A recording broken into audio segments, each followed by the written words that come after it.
Well, welcome everyone.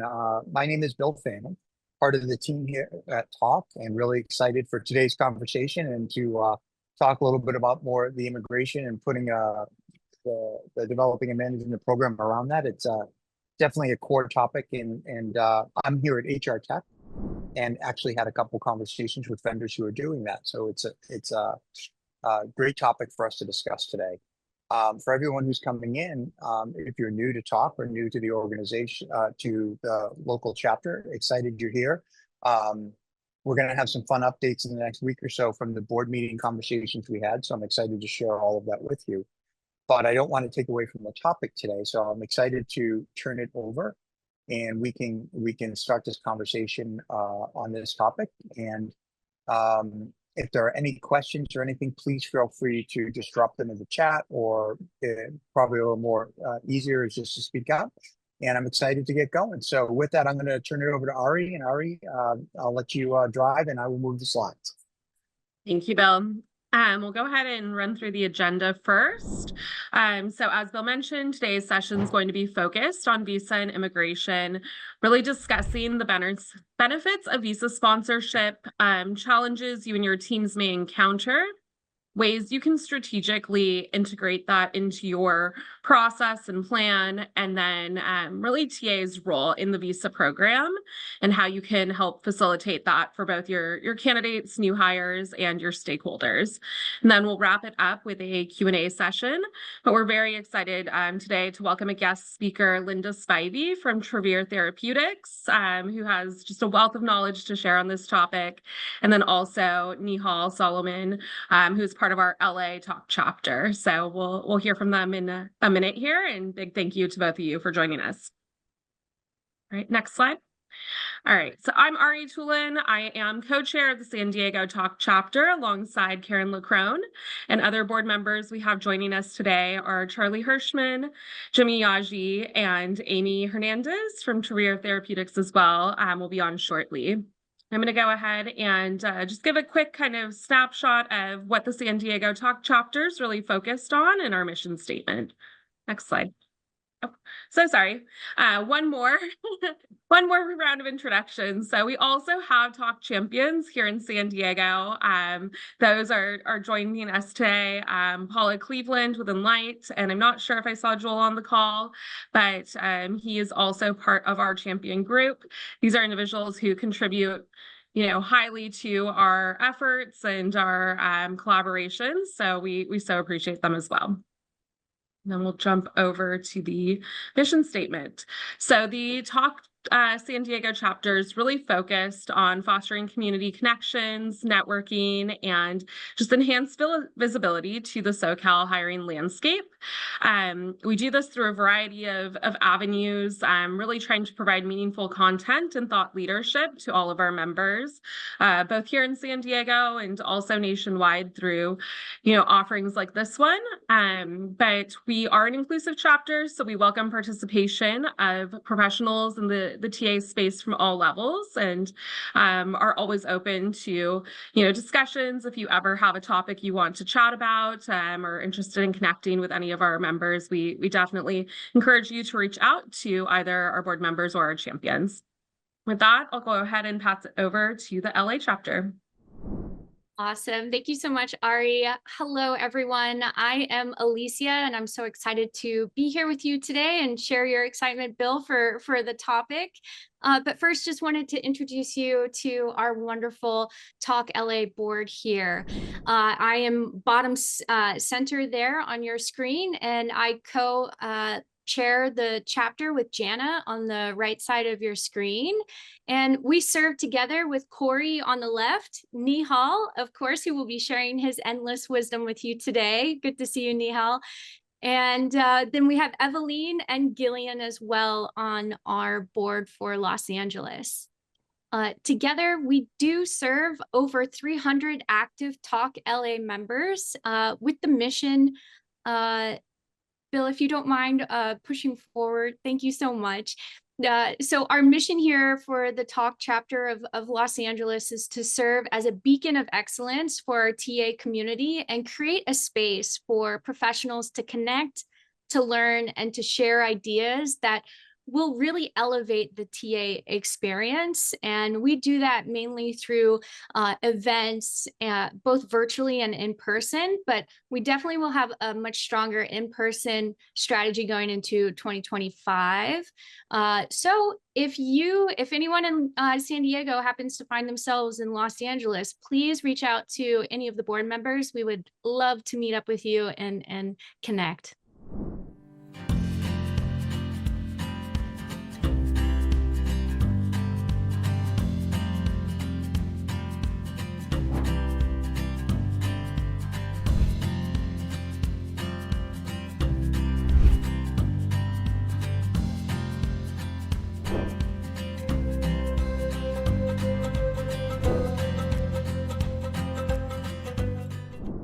Okay, so before we kind of dive into this topic, the San Diego and LA chapter, we've been talking about this since May. It was like an interesting topic to talk about immigration and visas and how that can impact hiring. It's a very, I think, complex topic to talk about. So what we wanted to do was go over, I think, just a summary of the highlights, right? The pros, the cons, the challenges, how you can embed it with your TA team. And so we feel like maybe this could be another part in the series, or if you have more Q&A, definitely we're here to help out. But what I'm going to go over is some of the benefits that an organization might have that are either considering embedding an immigration and visa program within their TA process, or maybe you're already in it and kind of like this could be a refresher. But either way, I want to touch upon where some of the benefits are that companies are focusing on as to why they hire someone with maybe this type of status. So let's talk about this. They have access to global talent, right? And so sometimes when you're sponsoring a foreign worker, it allows for employers to tap into a very diverse and global pool of candidates. They bring a really fresh perspective, unique skill sets, and they have specialized knowledge in their organization. So this can give you, and as a team or organization, access to a broader talent pool that can even enhance innovation, productivity, and competitiveness within your organization.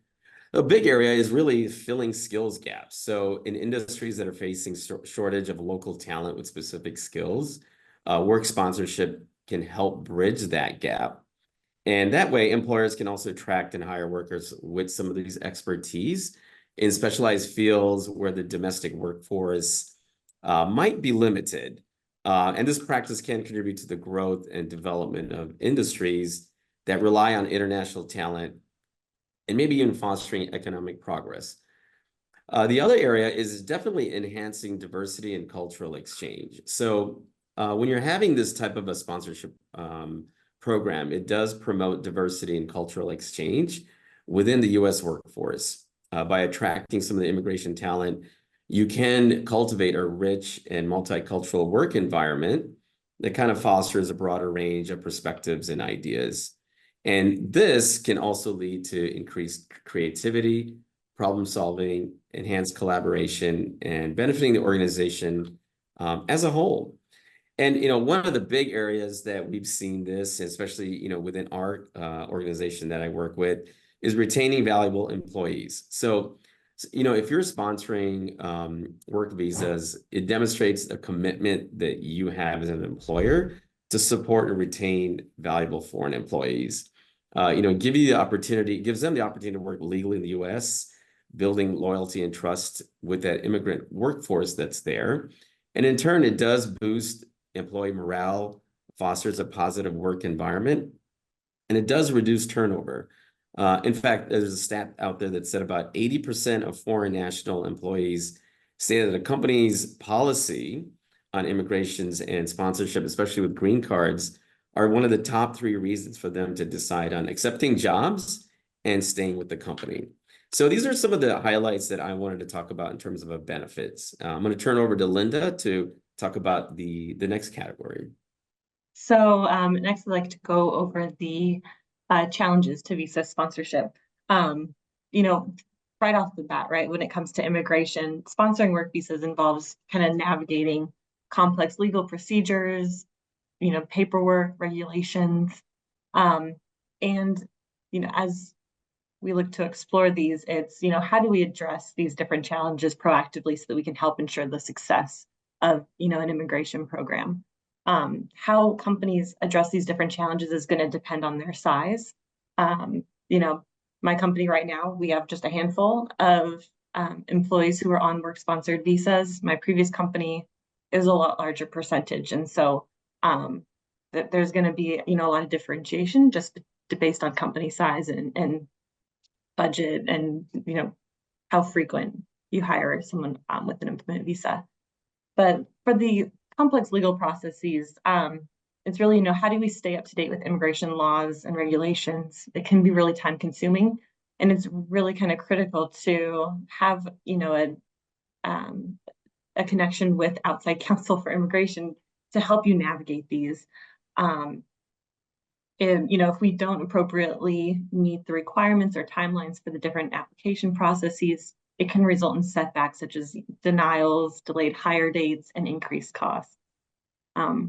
Just an example of complexity that I've seen come through is you have an internal candidate who might apply for a position, and that internal candidate is on a work visa. What does that mean, right? How different is this new role? And how do we approach that, right? Do we need to look at adjusting their visa if they are going to be the right candidate for the role? So it's like kind of all these different nuances and making sure that you're at least aware of, who is our immigration program lead? Like, how do I ask these questions? Who do I go for? One thing that I found to make it really, successful in making sure that timelines are kept up to date is having regular, these recurring touch points with outside counsel or maybe the immigration lead, even if it's just a quick check-in to see how things are progressing or if there are any pieces that need further review. Next are the cost implications. Work visa sponsorship can be really costly for employees. It can include government fees, legal assistance, additional resources to help manage the visa application process. When I think of government fees, those fees are increasing and they're adding new fees, as we speak. And so it's, employers need to carefully consider the financial implications of sponsoring work visas, and especially in smaller businesses that might have, limited budget. And, the cost extends beyond just the initial hire for employment visas. They do require extensions on at regular intervals and consideration of future green card sponsorship. So some key ways to try and proactively account for this is, is there opportunity to look at your current, employment visa sponsorship pool or employment group and look at what does that look like 3 years out? How do we project when those extensions are going to happen or when a green card might come up, and make sure that we're budgeting appropriately for it so we can continue to, employ them effectively and plan for that ahead of time for the, business. Also, another thing with cost is having an understanding of the company philosophy around when you're going to hire or sponsor a green card for an employee. This is key because, there are variations. Some companies might be willing to start, green card sponsorship for an employee after they've been employed for 6 months. Some wait a year. Some only do it when it's the next logical step in their process. So it's understanding the company's philosophy around that and the different kinds of visa costs or impacts that the company is willing to support. When you're hiring a candidate, for cost, different things that companies can choose whether or not to cover is premium processing. This is often covered when you are trying to transfer an H-1B, as an example, because it helps speed up the process for when that person can get an approval for their H-1B transfer. It changes from like 2 months potentially to 15 business days. That's a big difference. So knowing what the company philosophy is on that. And it was interesting. Ogletree recently did their first, immigration benchmarking survey, and 29% of companies do cover premium processing whenever it's available. 13% of companies that completed the survey only do it for new hires to help facilitate a speedier process for onboarding, and 24% only did it when it's necessary for continued work authorization. So when you need that before the visa maybe expires. Other costs to consider and think through are, whether the company is willing to cover the cost of their dependent's application or the dependent's work authorization. And with the dependent visa applications, the survey showed that 55% of companies cover the cost of dependent visa applications, while only 38% cover the cost of dependent work authorizations when it's available. And so these are really just things to, keep in mind, especially when you're thinking about, what's the business need, but also the employee's peace of mind. So a lot of these in the support of the employee is how do we help them come on board or continue working without the worry about their stay in the US, and make sure that they feel comfortable and supported through the process. And also covering these costs can be different levers to pull when you're trying to entice a candidate to join the company. And then there are also uncertain outcomes. So there's always a possibility of non-selection, rejection, delays. I think delays can be a big one. There are certain things that come through. I'm not sure everyone's familiarity with the immigration process, but requests for evidence. So you think that you have the application in, it looks perfect, it's very clear, but USCIS comes back and says, we need more details. And that extends, the timeline of someone's visa by however much time is needed to solve for that.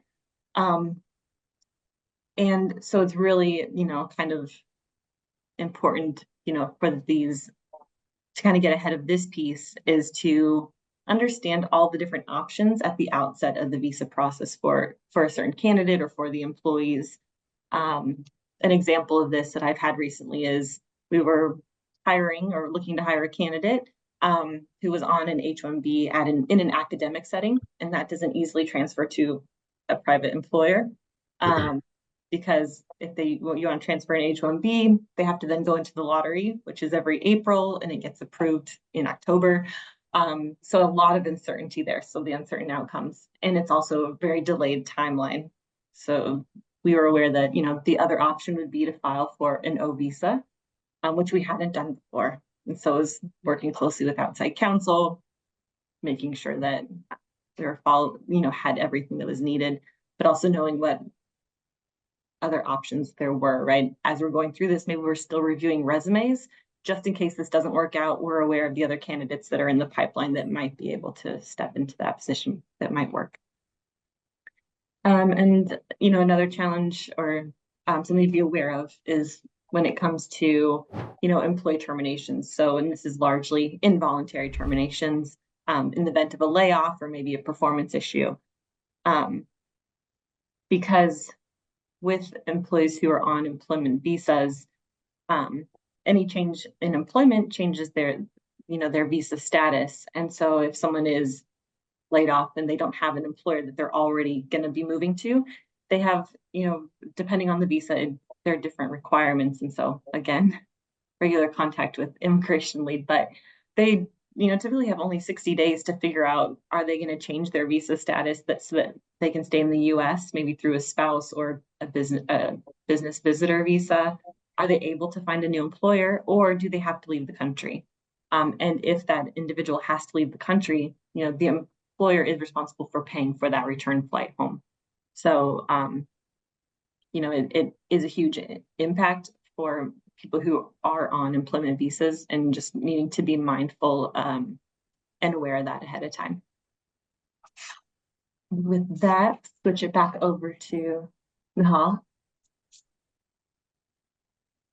Cool. So I think the next topic is embedding the visa process and the talent strategy. So when it comes to talent strategy, let's just say your organization has decided, like, hey, you know what, I think we want to go ahead and actually put this together. Before you start, there's a lot of things that you would want to consider in terms of like how you're going to embed this with your strategy, in terms of like how are you going to look for the candidates, right? And as you're talking to candidates, what kind of visas they have. So I want to talk about just visa sponsorship in general, the typical and common visas that most companies sponsors for, including where I work at right now, F1 student visa, right? And those are students who just have graduated, and so they're on F1 status. And basically they're using the training that they're getting at your company as part of their F1 programs. They have up to 3 years in where they can work in that status. You're not really sponsoring them. They're actually working through the school based on connected to your organization. Now, what typically happens is most companies will immediately put that person in the H1 lottery, because the lottery is literally just a lottery. You put the application in, and really USCIS has no specific. I mean, we've seen people with PhDs who have never been picked, and we've seen folks with bachelor's levels that get picked. So you never know. So a lot of companies will immediately put an F1 student visa holder on an H1 lottery because they have about 3 chances to try it, right? So that's really typically what happens.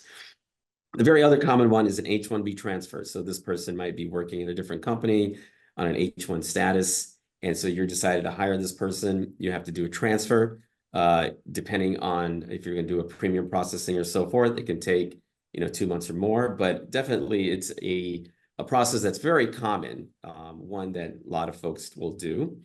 There's also the H4 EAD. Now, this is basically an individual who is on a spouse's H1, but they have the authorization to work. So in H4 EAD, the process is actually a lot cleaner and simpler. However, the fallback about that is that they're dependent on their spouse's status. So let's say their spouse gets laid off and they have to leave the country. Well, the H4 person would have to do the same as well, or they'd have to stop working.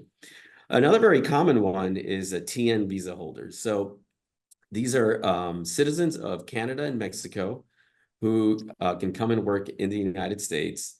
It's very cost effective, and the process itself is pretty not as complex as some of the other visas. So an organization might say, hey, we just want to hire folks from Canada or Mexico, just because it fits into our strategy.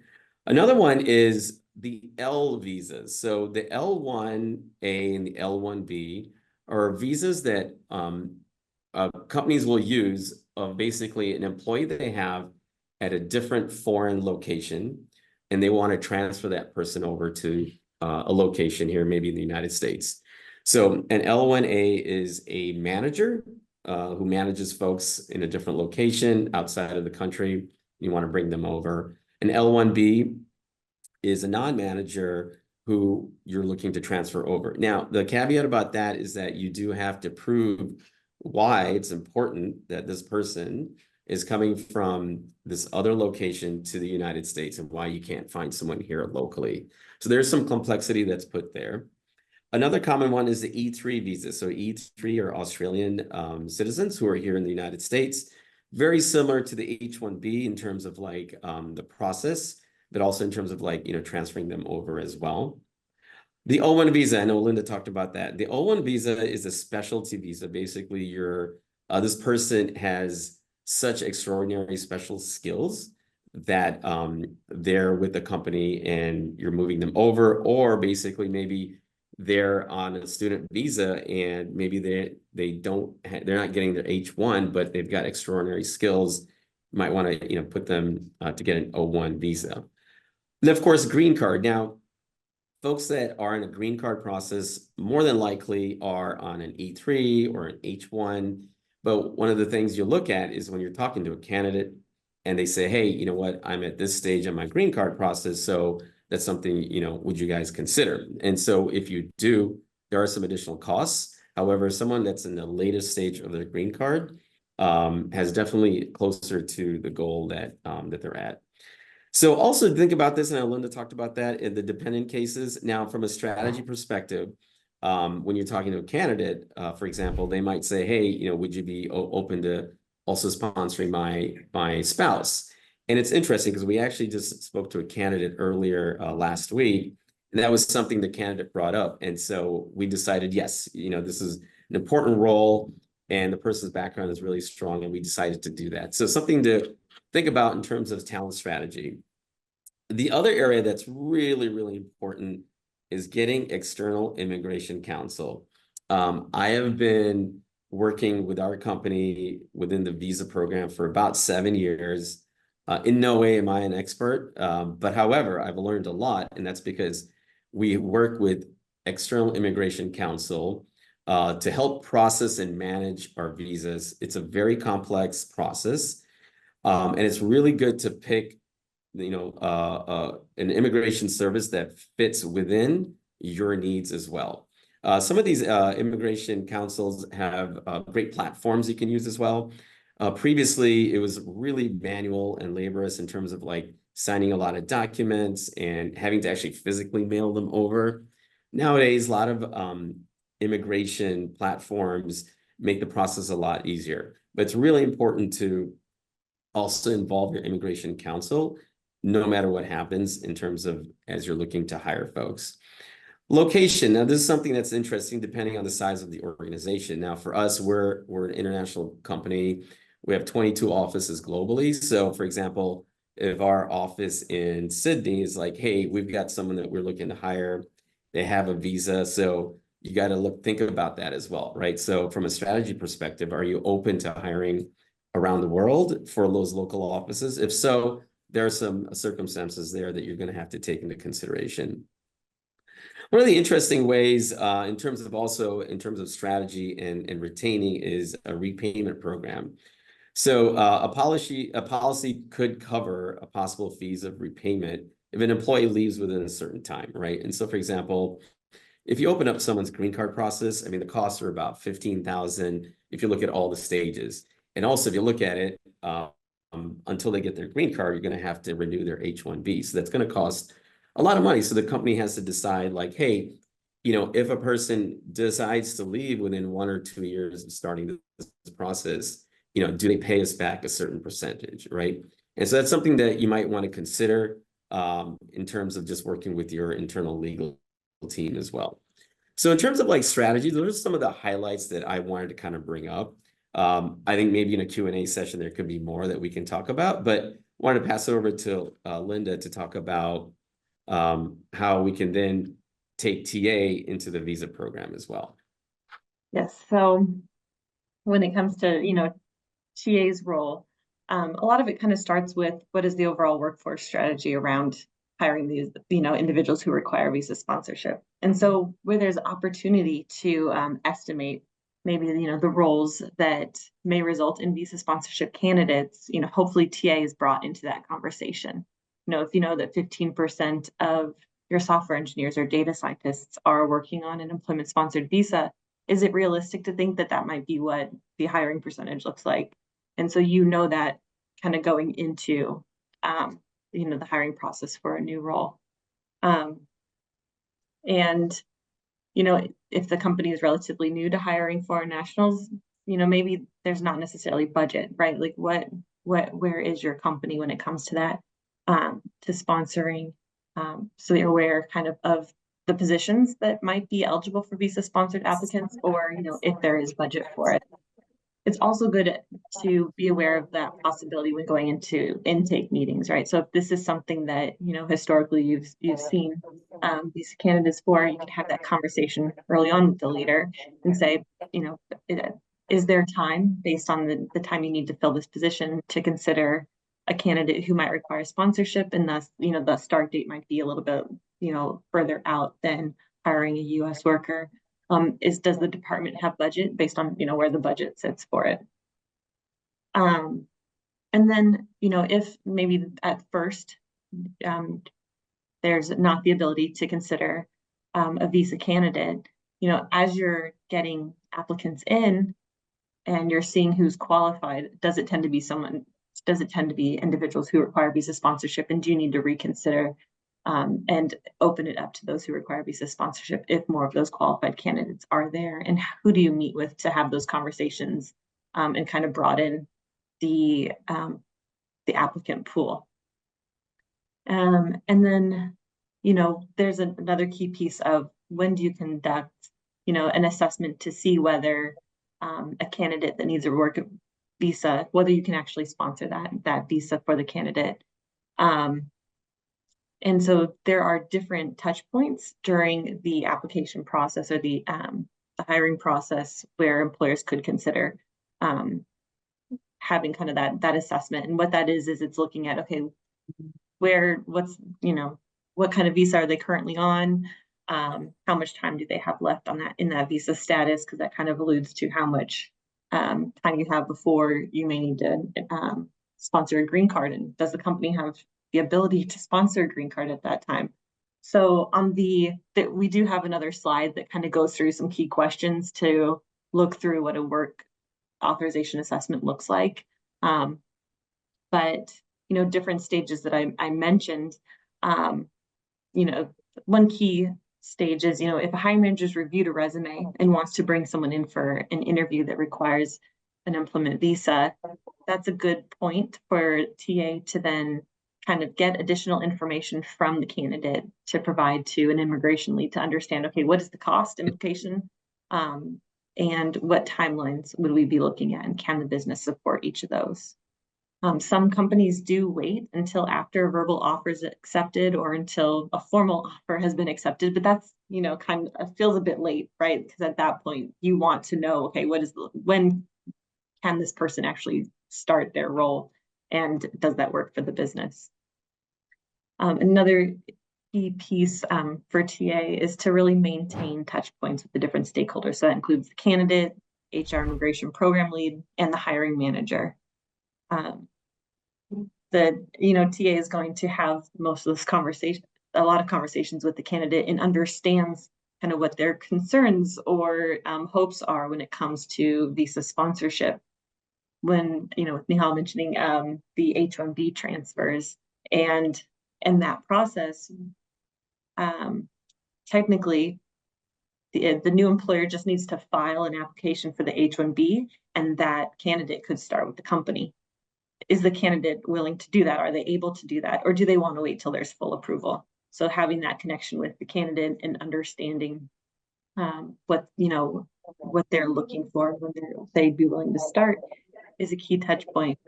Also understanding, to Nihal's point, right? Like, do they need dependents visas to be covered? Or do they expect a green card to be processed, in short order? And what's likelihood of that? How do we have that discussion with that employee? And then there's also, the need to have a really clearly defined process for working with the immigration program lead, so that you're aware of the timeline changes. If you do have a candidate who is going through that process and you're starting that transfer, are you going to be that person who shares updates with the hiring manager, or is the immigration lead going to be the one to do that? So kind of where is the handoff? Who's talking to the candidate when that process starts? So understanding and having really clearly defined roles on who's having the conversations as the process progresses. And then another key role that TA often plays is, in the green card process. So for current employees, when they're going through that, in the initial stage of the green card, the employer has to demonstrate via, a requisition and screening candidates that there are no qualified U.S. candidates for that role, and thus, supporting the need to hire, a foreign worker into that position. As I mentioned, right, it's a requisition and screening candidates. TA does play a large role in that piece. And so there is an additional workload when it comes to the green card process there. Yes, those are the key areas where TA will, be having conversations, and why it's really helpful to have the overarching kind of like workforce strategy, insights, and philosophy around what's supported when it comes to the different visa types, and different costs that are associated with the visa process or the immigration program.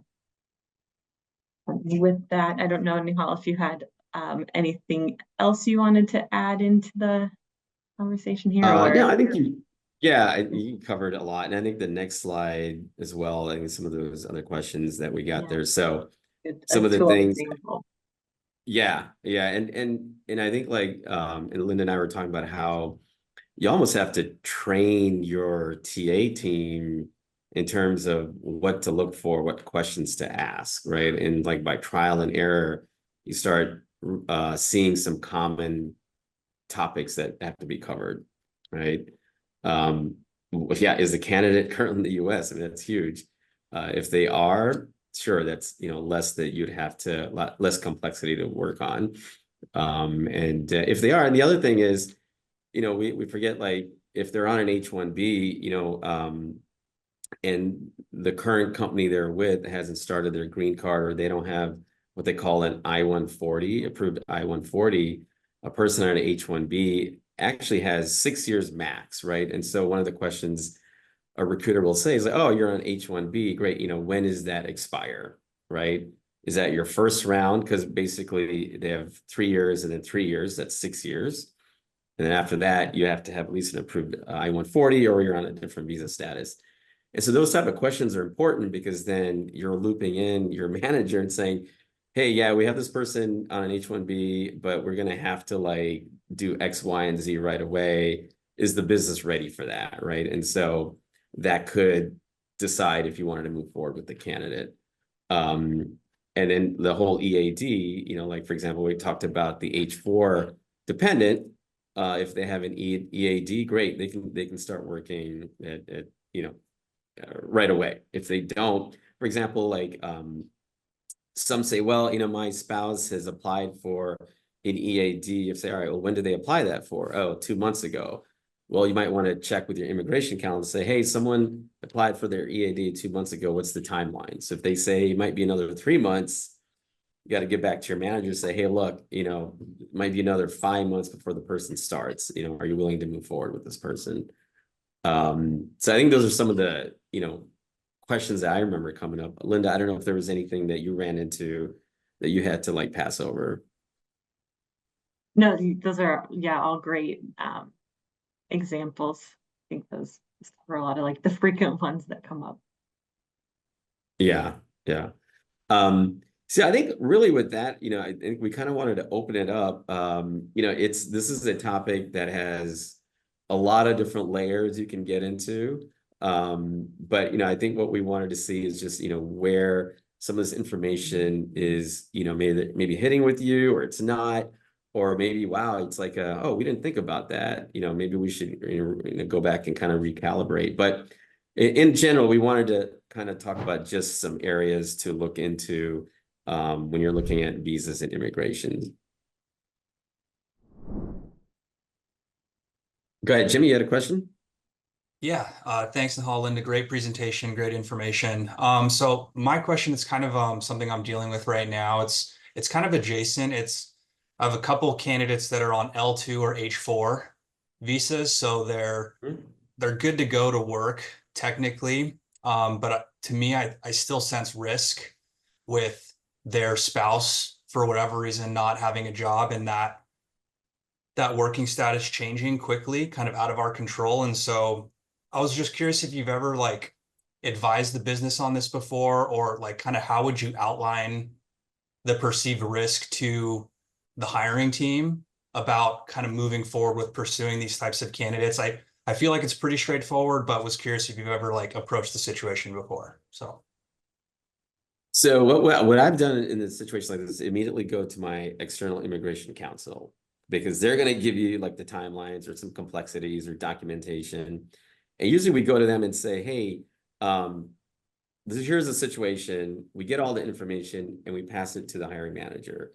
At that time, it's really on them, right? It's if they're like, you know what, this person is strong enough that I'm willing to take that risk, then it's really helping them understand what that risk is going to be and how to mitigate it as much as possible. But, it's hard to, like, let them make that decision until you give them enough information about the risks that are involved. So I would definitely, if you've got immigration counsel to work with, I would rely on them. And really, like, our immigration counsel, I mean, we have actually, like, we have meetings with them twice a month to go over cases. We have about 60 employees on different visas for us. So, Wow. They're there to advise as things come up. Great. And just to add to that a little bit, because, in addition, it's how do you mitigate it? And then what I've seen is, they're on this, L2 or H4. Let's get them, see if we can get an H-1B and put them in the lottery, so that then that takes away that level of risk if they are accepted and approved. So- Yeah, I had that thought too. Like, how likely is that kind of suggestion made to kind of like hedge bets almost, right? Like if Yeah. like if the L2 or the H4 goes away, is there like a probation period to like, or is it like, hey, they can't work like tomorrow, or do they have like a month to figure it out? Does that make sense?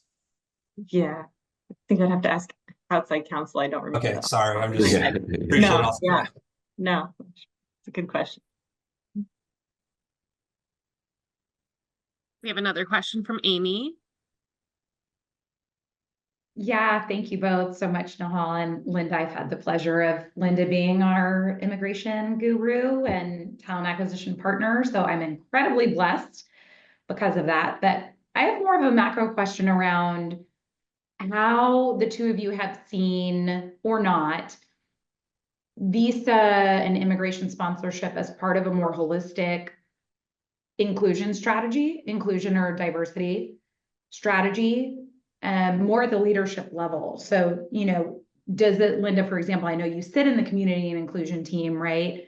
Is this part of the overall DEI strategy? Have you seen companies do that well, or would be curious to hear your thoughts on sort of marrying the two? Yeah, I haven't seen it kind of built into the DEI strategy other than, you know, something that kind of like growth opportunities. Because if you do have employees in other countries, right, and giving them the opportunity, like through an L visa, to come to the US and expand, you know, like grow their skill set, you know, managing a new team and kind of it creating opportunity in that way. So I've seen that, or, you know, from the US going into other countries to do that too.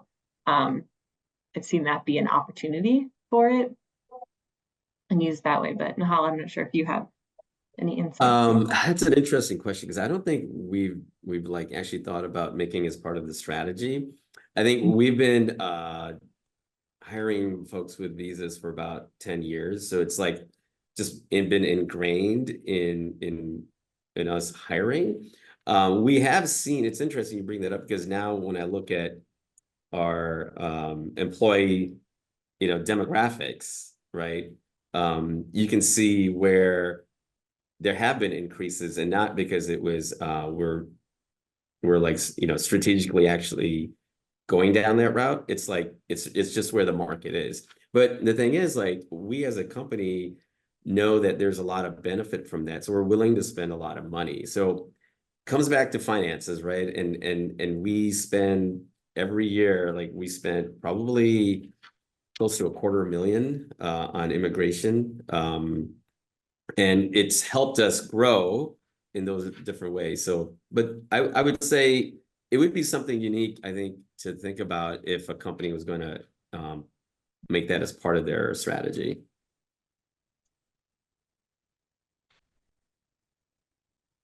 Thank you. Given- Yeah, very, very interesting. They just seem so closely related, and we know that increased diversity metrics pay off in dividends for things like innovation and belonging, and you know, this is a way of doing that on a global scale. So I guess it's just sort of a head scratcher for me as why they're not more connected. Thank you. That'd be a good point to actually maybe do like a follow-up. Maybe Amy, I can like look at some information and send something over to you. Yeah. Another question in the chat regarding whether or not you put parameters around which roles or positions you'll go ahead and move forward with considering visas for. Paula, I know you were able to share in the chat kind of how you all navigate that. Do you want to share with the group as well? Sure. Yeah, one thing that I haven't heard mentioned yet that has definitely caught us off guard in the beginning when I was first learning all about immigration was that in order to sponsor a position or someone for a green card, it has to be considered a specialty occupation, which means that you require a bachelor's degree, and not just like on that job posting, but everyone in that job family. So Mhm. I've received requests for proposals before where I've had to list every single one of our software developers and where they went to school and what degree they have.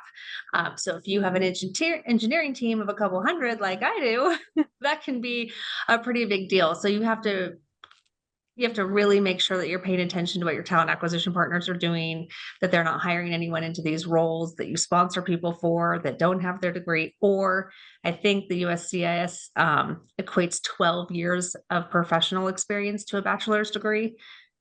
So if you've got somebody with 20 years of experience, you can get around that. So yeah, parameters around what roles you will sponsor are very helpful, because then that gives your team, some guardrails around those specific roles, but not, every role, right? So we do that. And then I have created I call it our 2-2-2 plan, which means they have to have worked for us for 2 years. They have to be a zone 2, meaning adequate performance for us. And they have to be at least at a level 2, meaning like a software development engineer 2, in order to move forward in the green card process. And that keeps it much more fair. When I first took over the program, we did it more of like an as needed. So as their expiration date, as we approached their expiration date, we started their green card process. But you can end up in wild fluctuations, because you can have someone who started on an F1 visa and took 3 tries to get their H-1B, and then another 6 years before their expiration date comes up. So you've got one person who's been a great employee that you waited 6 years to start their green card process, versus someone you transferred their H-1B and actually had to start right away, right? So there was a lot of inequity from that perspective. So I found it just much easier to put something sort of concrete, that it was easy for the hiring managers to remember, easy to communicate to employees, because this can be a very self-advocating group. So you get some people who are really, really pushy, and other people who I've literally come across folks who sort of forgot they needed to do this. So having some rules and parameters will kind of help keep your whole program just sort of moving in the right direction and consistent. Yeah, I think there's definitely value in like having the costs and like what the company will cover kind of mapped out, so you can apply that consistently. Because to your point, right, the people who ask for it versus people who don't know to ask for it, it's like, let's just make this consistent, so that even if you don't know to ask for, you're still getting something that is fair, and so that you're supported the same way as the others. Now, have any of you who do you also post on jobs? This position is eligible for sponsorship. Is that ever mentioned at all in terms of just part of talent strategy or TA? We don't. We will sometimes put that we don't sponsor for this role. It's like a business systems analyst. We get a lot of applicants who are looking for sponsorship, but that's not a role that we do. We get enough applicants that need it that we don't really, I've never needed. I think that would only increase the amount of applications that we would get. A side note, we've gone remote. So that's been a big deal for us. COVID sort of pushed us over that cliff that we were already approaching. And that has changed our candidate pool significantly. And so I've been in the process over the last year or so, actually trying to wean our managers from sponsoring folks, just because it's such a cost to the organization. And and when you are looking nationwide, it's not always as much of a need anymore, where we used to post for jobs in San Diego and get sometimes 0, maybe 10 or 15 applicants. Like, it was not a lot going on. And now we'll get hundreds. You still have to sort through. It doesn't mean they're all qualified or that they're all, don't need sponsorship. Still a ton of them need sponsorship, but we're getting way more candidates now. So that's a paradigm shift I'm trying to navigate, especially since a huge portion of our leaders in my engineering groups were sponsored themselves. So there's obviously that dynamic. Yeah, it's interesting because every company has its own situations they got to navigate through. I have a question kind of piggybacking off of that, because my background is working in smaller like startup organizations where we've kind of built the TA function, and I've encountered a lot of resistance for even being open to considering like even F1 type visas, or TNs, like even the less complex ones. So and I understood the resistance was coming from a place of the challenges, that Linda outlined, and the costs, not just for the fees, but the cost of, having the manpower to have someone internally that's going to keep track of it all, do the renewals, do all the legwork that comes along with that, as well as the outside counsel fees. So is there any general guidance on when is it, like, at what stage of the company's growth, or perhaps it's more industry specific depending on like the difficulty of recruiting? Any general guidance on when it is appropriate for a company to embark on this complex journey of immigration, even if there is a little bit of resistance from the senior leadership team? I'm like, I think it would be based on, business need. If you're not finding the right candidates, how long can that position really sit open where it starts impacting the company, right? And I feel like that would be a big motivator, right? And you can do the cost trade-off analysis of that. Thank you. Yeah, I mean, then it's slowing down innovation, right? And which long-term business effects. If you don't have your product out there, then yeah, you're going to be spinning. I have a quick question too, just a little bit on that risk. How open have you guys been to F1? So F1 is the student visa, right? Is that still just par for the course, go for it? Or have you guys tried to curb that a little bit? Just there's so much, the lottery really feels like a lottery. 5 years ago, I think our approval rate or selection rate in the H-1B was something like 78% or 80% every year. Like almost everyone we put in, we would get their H-1B that year, if not usually the next year. But with the changes in the H-1B lottery and how it's working now, we're at more like a 25 to 30% selection rate. So that's not very high. And I'm running into people now that are on, have now finished their third time. They didn't get it. And so we usually have like 1 or 2 a year that have not gotten it after 3 tries. And then what do you do with those people? We typically send them back to get their master's degree, which, buys us 1 more year with our fingers crossed. Like, I don't know, I'm just sort of curious if anybody else has run into those issues and how you're handling them. I mean, we are very open to student visas, right? We've lucked out. Folks that received it right at their third round. But at the end of the day, it's like I always say, let the manager know, let the business know, right? Like, here's the risk. Hey, I told you so. Like, this person now, you got to have to transfer them to another country, or you got to do X, Y, and Z.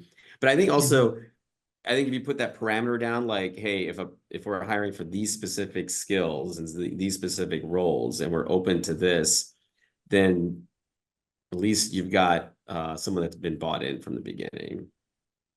Well, and there's the, if you had a U.S. worker in that position, who knows when they're going to resign, right? Like, so at least this, you have someone, right? Like, and there's going to be this unknown, but you can almost, it's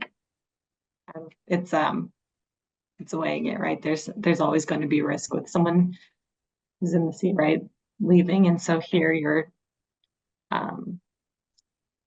sponsoring them, you're making the effort to get their H-1B, and hopefully that helps build loyalty, like they that they would be willing to stay and continue to try with the company.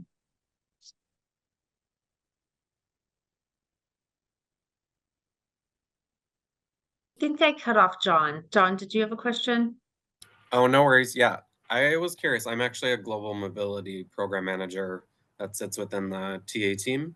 And I'm kind of new to this. I used to be client facing, and I actually was a F1, J1 international student advisor for over a decade. And so I'm curious how other TA people navigate conversations with candidates who might be on a visa, but we don't know.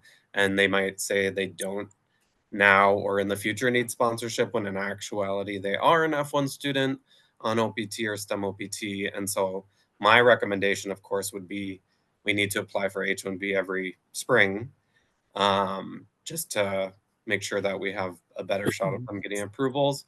And then there's been a lot of pushback from hiring managers because of budget.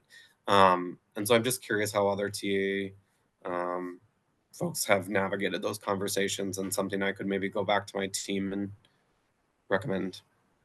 Like I think putting them in the spring every year is the best approach, and being able to budget for that ahead of time, right? I don't know, the cost of that seems, in my mind, seems a bit nominal compared to like the value that it would bring to bring them on board.